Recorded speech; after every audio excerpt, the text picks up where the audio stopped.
Hola a todos, bienvenidos a un nuevo programa de Entrevidas TV y en esta oportunidad voy a estar hablando con la escritora Montserrat Martorell. Bueno, muchísimas gracias por estar en Entrevidas. Gracias a ti, Mauro, por la invitación. Yo feliz aquí de compartir un poco de este mundo todavía pandémico contigo. Sí, bueno, uno creo que el Zoom también, ¿no? Llegó para quedarse, pero también para unir por ahí el tema de las distancias. Vos actualmente estás en Chile. Así es, estoy en Santiago de Chile, vivo en una comuna que se llama Ñuñoa, así que aquí estamos en pleno septiembre. Bueno, para los que todavía no te conocen en Argentina, sos argentina, naciste en Argentina, pero radicada en Chile hace tiempo, ¿no? Y ahora vamos a estar hablando un poquito de algo que se viene para Argentina también. Pero antes de hablar, ¿no? Un poquito de tus libros, contame cómo se dio, bueno, o cómo se dieron tus comienzos en la lectura. ¿Por dónde arrancaste más de chica? Uf, de siempre. Mis papás, cuando yo tenía 6 meses, me leían muchísimo. Habían leído que había que leerle a los niños, a las niñas desde que eran bebés. Así que, bueno, me leyeron desde muy chica y después mi papá viajaba, así que me dejaba cassette grabados en esos años. Y ya después a los 5 años arranqué leyendo sola. Y siempre la escritura fue parte de mí, fue parte de mi vida. Escribía poesía, escribía relatos, escribía cuentos y yo siempre quise ser escritora. Tenía 5 años y lo que quería hacer era periodista, quería ser escritora, venía de una familia de periodistas, había muchos libros en mi casa, así que fue como una marca, era parte de mi identidad, de mi día a día y la manera también en la que yo me sentía quizás más cómoda, era leyendo, imaginando, construyendo historias también, la lectura y la escritura van de la mano, así que fue algo muy natural, pero al mismo tiempo con mucho hábito por parte de mis padres. Qué increíble, ¿no? Que ya a los 5 hayas decidido, viste que uno cuando eras chico, no sé, policía, bombero, no sé, tira de futbolista, ¿no? Pero qué bueno, ¿no? Esto que ya a los 5 tenías ganas y bueno, y después llegaste a hacerlo porque sos escritora y periodista. Sí, totalmente. Y soy profesora también en la universidad, hago clases en pregrado y posgrado de lunes a sábado, así que me dedico a enseñar, me dedico también a hacer talleres literarios permanentemente por Zoom. Yo los hacía presencial con la llegada de la pandemia. Me fui a través del computador y ahora es muy interesante porque tengo alumnos y alumnas de todas partes de Chile y de todas partes del mundo también, que se conectan desde un lugar con su cámara, con su computador y bueno, y se unen a través de la literatura. Así que para mí la literatura es mi pasión, es mi vida y es la forma que tengo también de comunicarme con los demás a través de las palabras. Bueno, es interesante esto que decís, ¿no? De los talleres que, bueno, podés darlos a gente de diferentes partes del mundo. Si alguien quiere, bueno, por ahí de Argentina, ¿no? Quiere contactarse con vos, ¿estás dando talleres? ¿Qué tipos de talleres? Tengo un taller de escritura de mujeres que leemos una novela a la semana, un taller de cuentos que leemos un cuento a la semana y un taller de escritura creativa que leemos un libro al mes. Es todas las semanas, lunes, martes y miércoles, de 7 de la tarde a 9 de la noche y además en los tres talleres escribimos, yo les doy una tarea, un pie forzado. Siempre, cada día, y ellos llegan con su tarea el día anterior. Además, hay una comunidad en torno a la literatura. Ahora estamos organizando una fiesta en mi casa, que siempre a fin de año hago una fiesta con las tres secciones y vienen todos y todas de distintas partes y nos reunimos y personas de distintos oficios, de diferentes profesiones, que no tienen nada que ver las unas con las otras, simplemente como el amor por la literatura, el amor por escribir, por contar historias y también de escuchar al resto, que eso es lo que tienen los talleres, no tiene que ver con solo lo que uno escribe, sino también con lo que uno está recibiendo de parte de los otros. Yo creo que eso para mí es el sentido principal que tiene la literatura, como que la literatura se asocia siempre a un lugar de mucho aislamiento, de mucha Claro, soledad, perfecto. de estar solo horas y horas escribiendo y claro, a uno le pasa eso, de repente me es muy fácil como irme hacia adentro y quedarme pegada, pero por eso me gusta tanto la enseñanza, porque creo que eso te rompe y te saca y te permite el contacto con los otros y para mí ese es el gran sentido, que la literatura tiene que ser un puente, tiene que ser una unión, tiene que ser una comunión que se construya. Qué lindo esto que decís, ¿no? Porque por ahí el trabajo del escritor uno lo ve o lo imagina, o también me pasa que escribo, es como más solitario. Y está bueno esto que das, ¿no? Esto de los talleres, que también uno se va nutriendo de las devoluciones de los que participan, más allá de la tuya, de los que participan, ¿no? Totalmente. Y yo como profesora también y tallerista que hace 5 años dicto talleres literarios, voy aprendiendo mucho también y me convenzo que muchas veces como la locura, las penas, estos caminos como fatídicos de tantos escritores a lo largo de la historia tenía que ver precisamente con la soledad. Es lo que le pasaba a la María Luisa Bombal, por ejemplo, una escritora chilena tremenda, que decía, la literatura me aísla, la literatura es un lugar de mucho aislamiento, de mucha soledad, de mucho silencio. Entonces ella decía, ¿de qué me sirve ser la autora de La Amortajada si nadie me quiere o si estoy muy, muy sola? O lo que le pasaba también a Juan Rulfo, es decir, como la literatura como un lugar de mucha pena, de mucha angustia. Y yo creo que esas emociones hay que transformarlas también. Hay que convivir, por supuesto, con estos ángeles y bestias que a uno le rodean, pero finalmente como lo que te salva de todos los males siempre es con el otro, es con el otro. Y creo que la literatura tiene que ser, y hoy tenemos como esa idea, por lo menos yo tengo ese norte, que tiene que ver con la literatura siempre como un lugar donde uno habla en voz alta también. Y está bueno, ¿no? Que se vaya armando como una especie de cofradía también entre los alumnos que tenés en el taller, ¿no?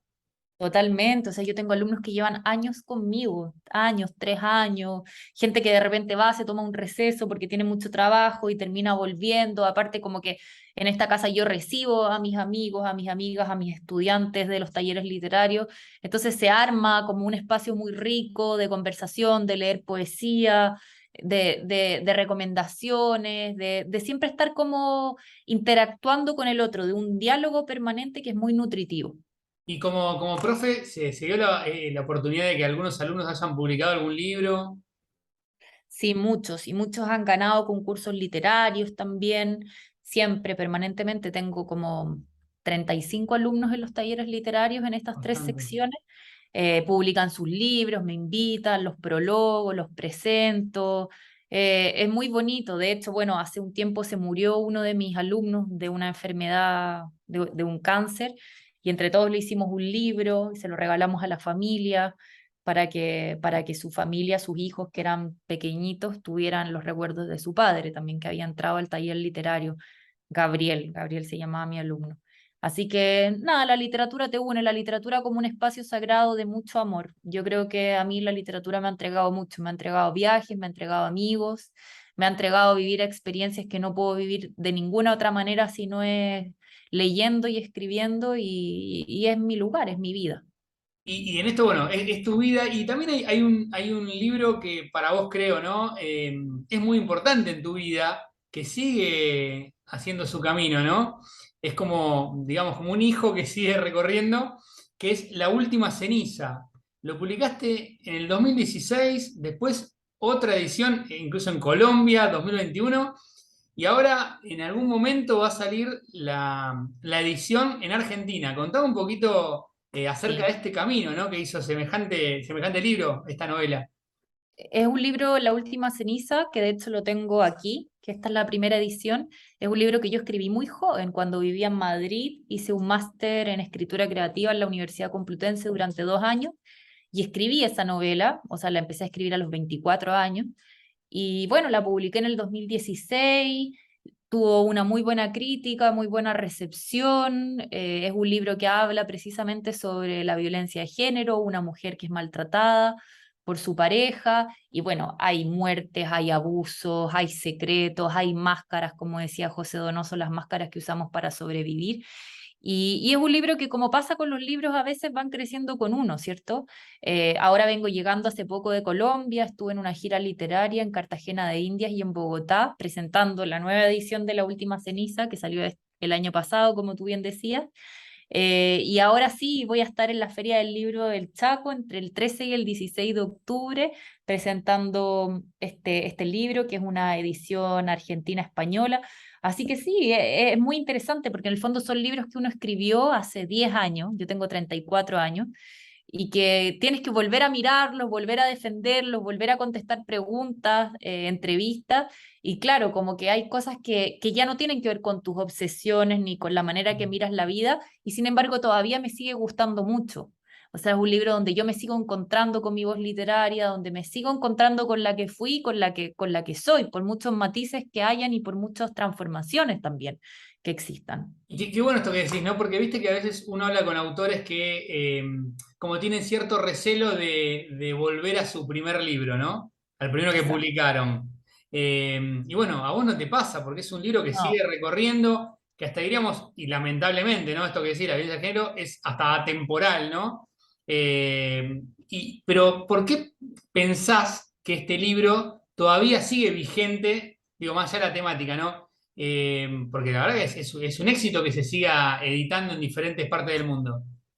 Sí, bueno, yo le tengo mucho cariño a mis libros, como que la gente siempre me pregunta, ahora estoy terminando mi cuarta novela, que espero que salga este año o a comienzo del próximo año, y mucha gente me pregunta, bueno, pero ¿cuál es tu libro el que más te gusta? Y a mí me gustan todos, como le podré Ah, encontrar críticas o le podré encontrar como ciertas cosas que están mejor logradas a medida que uno va creciendo, pero me pasa que le tengo un cariño profundo porque es como el crecimiento que uno va teniendo a medida que se va convirtiendo en la escritora que quiere ser. Tiene que ver con la construcción de la obra. Por eso es tan jodido cuando, por ejemplo, editan los libros, ¿cierto? De repente yo me encuentro con ediciones de libros que se publicaron hace 100, 150 años y están editados con la mirada de nuestro siglo, del 2022, y tú dices, aquí claramente hubo mucha mano y eso también empieza como a romper un poco, rompe el tiempo, rompe la electricidad también que tuvo el autor, que tuvo la autora al momento de escribirlo. Entonces yo pierde soy como la una esencia, ¿no? La esencia que tuvo esa persona. Exacto, exacto. Entonces soy como una defensora un poco de no cambiar tanto las ediciones. Obviamente siempre un libro puede estar mejorando. De hecho, Jorge Luis Borges decía que él publicaba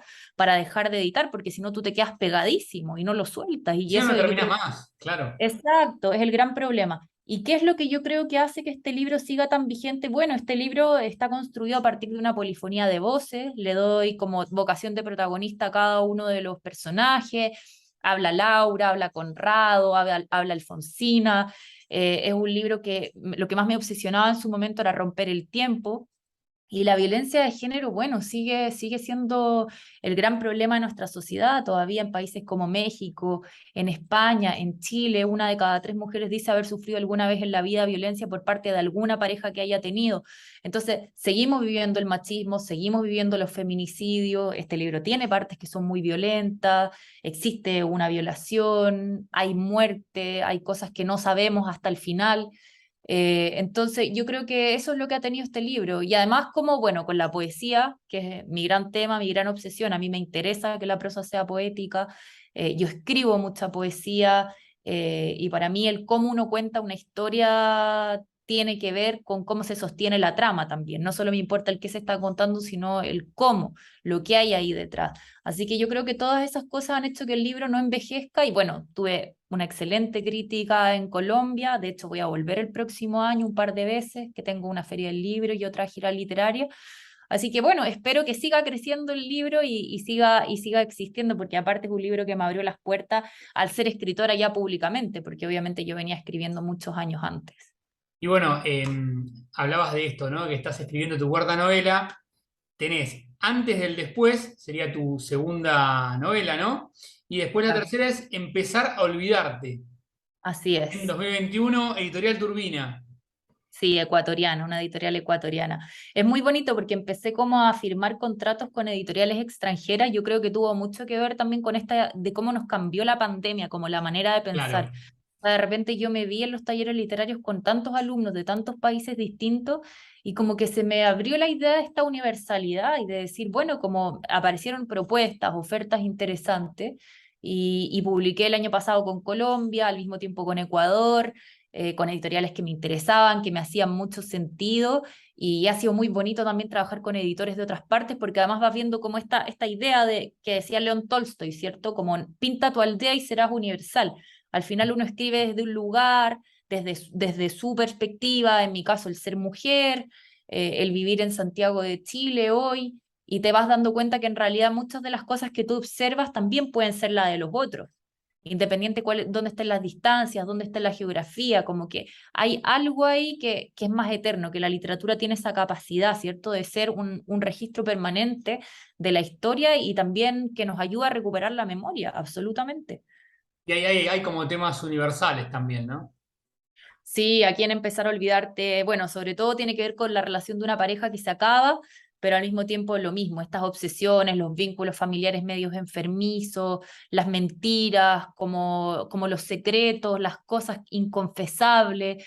Hay una escritura en empezar a olvidarte de mucha intimidad y de un hombre que sabe que se va a morir y que tiene que ver con esto, como con la vida, con los azares y con las causas también. ¿Y cómo sos en cuanto a tu escritura al momento de arrancar una historia? ¿Te manejas por una imagen, un tema del que querés hablar? Sí, por lo general es una imagen. Con la última ceniza eran como los tacos en el suelo. Yo vivía en un departamento en Madrid y había una persona arriba y que me persigue, porque siempre que iba a un departamento alguien tiene como unos tacos que azotan el suelo y siempre me daba vueltas, me daba vueltas. Y un día en una clase del Magíster de Escritura Creativa en la Complutense, el profesor siempre nos daba como pie forzado y esa vez nos dijo escriban sobre lo que quieran. Y era un martes y yo ahí escribí el primer capítulo de la última ceniza y fue a partir de esta imagen, como de los tacos, del ruido. Y con antes del después fue con una frase que escuché una vez de una mujer que me dijo, y que también, bueno, antes del después habla precisamente sobre una mujer que descubre, una joven estudiante de literatura, que descubre que su padre es uno de los torturadores más terribles de la dictadura de Augusto Pinochet, pero lo sabe cuando el padre ya tiene Alzheimer y está enfermo. Entonces, muchos años antes de esta idea, una persona en España que yo conocí me dijo que ella, chilena, se había radicado en España el día que supo que su padre no la iba a recordar más porque tenía un Alzheimer precoz. Y ahí se me juntó toda Terrible. la idea, como el Alzheimer, la enfermedad del olvido, la memoria histórica en nuestro país, como lo que ha existido, lo que pasa, y también desde el lugar de la hija de un torturador, que me interesaba explorar, y bueno, ella además la personaje era bipolar, muy libre, muy liberal, con una vida sexual muy activa, que me interesaba también como plantear cómo era una mujer hoy, en estos tiempos, en esta época Qué que interesante, vivimos. ¿no? Para cómo fuiste construyendo la historia con retazos de diferentes cosas. Exacto, sí, pero siempre me obsesionan como ciertas cosas como que son que no cambian. Me obsesiona la psicología, me gusta mucho leer psicología, me gusta mucho el psicoanálisis, me interesa retratar la vida de las mujeres, que sean personajes fuertes, a pesar de sus dolores, a pesar de sus grietas, como que son personajes resilientes. Me interesa lo que pasa dentro, en la familia, en el núcleo, en la casa, en la pareja, pero desde el lugar de ese que queremos esconder un poco, eso que no llevamos afuera. ¿Sabes hacia dónde vas al momento de arrancar a escribir la historia? ¿Hacia dónde vas o te vas llevando la misma historia? Arranco bien y me voy dejando llevar hacia el final, como que el final nunca está escrito en mi cabeza. Hay escritores que dicen que algunos son de brújula, otros son de mapa. Yo me dejo recorrer y estoy muy abierta. Y lo que me pasa hoy, ahora, como ya con la cuarta novela, es que siento que he perdido mucho la ansiedad. Cuando uno es más joven tiene muchas ganas de que lo publiquen, de que aparezca el libro, de terminarlo, y ahora como que me estoy tomando mucho más tiempo de lo que me hubiera tomado hace algunos años para cerrar esta historia, porque he dicho, bueno, también estoy viviendo, también estoy haciendo otras cosas, también estoy leyendo mucho. Entonces, como que la escritura se ha vuelto, yo creo, la vivo hoy desde un lugar que es mucho más sano, mucho más calmo, y mucho menos ansioso también. Sí, es importante creo que la paciencia, pero uno la va descubriendo, ¿no? A medida que va. Creo que también es como, bueno, por ahí los primeros libros cuestan más, después, bueno, ya uno por ahí se hace más, ¿no? Me imagino que debe pasarle a muchos, que después aparece un poquito más la paciencia, bueno, el que es ansioso será toda la vida, pero digo, a veces uno se va acomodando. Me gustaría, ¿puede ser que querías un fragmento de La Última Ceniza? Sí, Libro perfecto, que por vas a supuesto. estar presentando en la versión argentina-española, Así ahí es, en la feria en el Chaco. así es. Conrado se despertó esa mañana de agosto titubeando, pensando que nada de lo que entonces sentí importaba, porque era un juego, y en un juego hay que saber hacer las cosas bien, o al menos eso pensaba. Sin embargo, la esencia de la vida es no saberse las reglas, y por alguna extraña razón se vio afectado para siempre con esa breve historia, porque el amor, ya sabemos, puede durar toda la vida, incluso cuando hay dolor, traición y muerte. Y eso él lo sabía y lo practicaba. El amor sobrevive a los hombres, pensó esa noche insomne, mientras recordaba la cara de Laura en esos segundos en que su esencia desaparecía para siempre. Muy bueno, muy bueno. Lo van a poder encontrar en Argentina, que eso está buenísimo, también es una gran noticia, ¿no? Estoy Sí, hablando totalmente. Y a mí, que me encanta ir a Argentina, además, donde sea, porque, bueno, lo que te contaba fuera de cámara, yo nací en Buenos Aires, mis padres se conocieron en Buenos Aires, vivieron 10 años. Mi abuela era argentina, se conoció con mi abuelo en la calle, en el barrio de Martínez, así que imagínate toda la relación y el vínculo histórico, ancestral, de sangre que tengo con Argentina. Tengo amigos, grandes amigos, amigas y bueno, es mi patria también, así que muy contenta de estar allá y siempre que puedo intento ir. No, está bueno y también esto, ¿no? De que empiecen a llegar tus libros acá, a encontrarse, porque nada, viste que a veces dicen nadie es profeta en su tierra, pero está bueno, ¿no? Que empiecen a aparecer tus libros. Y estaba pensando, ¿hay opciones o posibilidades de publicar otro libro tuyo acá? ¿Estás en tratativas con otra editorial? Feliz, mira, yo siempre estoy abierta a todas las opciones, así que bueno, uno nunca sabe lo que sucede, pero con este cuarto libro que estoy escribiendo ahora, en principio lo tengo prometido, por lo menos en Colombia sí tengo exclusividad con Palabra Libre, que bueno, fue mi editorial que me publicó la nueva edición de La Última Ceniza y que en el contrato aparece que ellos son los primeros en Colombia y ya después en otros territorios, bueno, tengo flexibilidad y me puedo ir moviendo, así que muy abierta a que esto vuelva a suceder y que La Última Ceniza sea como el inicio de un gran camino también. ¿Y esta cuarta novela se puede saber el nombre o todavía no? Sí, se puede saber, se llama Solas. Solas. Solas. Y ya está Y confirmado que va a salir en Colombia. es muy probable que salga en Colombia, sí, así es. Y es una historia de dos mujeres que tienen mucha diferencia de edad y que, bueno, se enamoran. Así que tienen 20 años de diferencia y la idea es como profundizar en las relaciones entre dos mujeres, en los prejuicios, en el abuso de conciencia también, en el mundo de las funas, de las redes sociales y de todas las cosas. También, bueno, ya cité a Borges, pero Borges decía como el único mandato que tiene un escritor es que en el fondo su tiempo aparezca cuando está escribiendo, como ser fiel a su tiempo. Y yo creo que cuando uno escribe hoy es muy difícil no escribir a partir de las cosas que estamos viviendo, de la pandemia en Chile, bueno, el estallido social que tuvimos en el 2019, un ambiente que es muy polarizado políticamente, y la manera en la que nos relacionamos hoy los seres humanos, que tiene que ver mucho con el mundo virtual. Eso influye completamente en nuestras emociones, en nuestros sentimientos, en nuestros duelos también. Es difícil hacer duelos hoy en el 2022 cuando todo el mundo está, no desaparece en el fondo, el mundo no desaparece. Claro, y uno no puede ser tampoco, ¿no? Ajeno al entorno que hay. Me gustaría, puede ser que leas un fragmento de otro de los libros, que bueno, Sí, quién por sabe si en supuesto. algún momento se publica en alguna editorial de Argentina, así que editores atentos.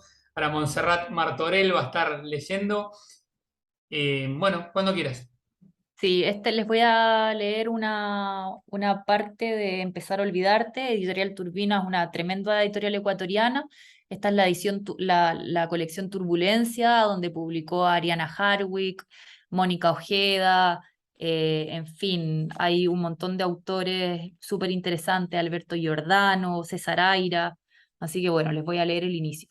Esta es una historia sobre la muerte, y no sobre cualquier muerto. Es sobre nuestra muerte, la tuya, la que te va a tocar a ti, la que no conoces todavía, la que van a decir los otros cuando pregunten qué pasó con él, la que va a tener la culpa de sacarte del mundo con unos determinados años, con un determinado peso, con un determinado oficio, con un determinado estado civil, con arrugas y sin arrugas, con hijos o sin hijos, con ganas o pocas ganas de estar acá, de estar aquí. Tenía 37 años el día que me morí. No me importaba la muerte, no era un tema, menos una energía que pisara mi sombra. Quizá como para todos significaba una promesa rota, el anhelo, la luna morada, la casa en el árbol. Si me preguntaron alguna vez si iba a tener una vida corta o larga, no me preocupé. Tenía un abuelo que había muerto con 62, otro que tenía 96. ¿Acaso puedo sacar una estadística de cuánto voy a vivir a partir de las edades de los otros? Durante casi 4 décadas conocí gente que fue desapareciendo. Vivir implica eso, despedirse. Amigos que se mueren de cáncer, amigos que son atropellados, amigos que tuvieron accidentes adentro de una micro, de un auto, de un helicóptero, amigos que sufrieron enfermedades raras, ataques al corazón, suicidios que nadie vio venir porque ni siquiera el que lo hace tiene una buena idea, tiene una idea muy establecida de cuándo es un buen momento para hacerlo. Probablemente no lo haya, y eso es lo curioso. puede ser cualquier día de tu vida. También está esa gente a la que le perdiste la pista y después de un tiempo te enteraste de que ya no existen, y sin embargo nunca se terminan de ir del todo. Su ausencia solo las reviste de una fuerza que no tenían cuando te las podías encontrar en la calle. ¿Qué decir de los vivos que parece que están muertos? Esa extraña gente o especie que no figura en redes sociales, que pone su nombre en el buscador de Google y no logras dar con ella. 20 años sin saber de ella, de él. Desconoce si tuvo hijos, si se casó, si fue feliz, pero de repente lo ves de lejos, quizás en un vagón de metro, y en vez de acercarte a preguntarle aquellas cosas que no tienes cómo saber, aceleras el paso en dirección contraria. No lo vas a volver a ver nunca, y lo sabes, pero no te da pena, tampoco te importa demasiado. Muy bueno, muy bueno. Bueno, ojalá que llegue pronto acá al país. Así que bueno, De todas maneras. ojalá, ojalá. Bueno, estoy hablando con Montserrat Martorell. Bueno, Monse, muchísimas gracias por esta charla. La verdad que me encantó tenerte acá en Entrevidas. Gracias, Mauro. Yo feliz de estar aquí conversando contigo. Gracias por tu espacio y lo que necesites. Bueno, acá te esperamos en Chile y si no, ya cruzaremos la cordillera. Te mando Ya un nos abrazo cruzaremos. y mucho cariño. Un Un besito. abrazo enorme, ¿eh? Muchas gracias. Chau, chau. Adiós. Chao.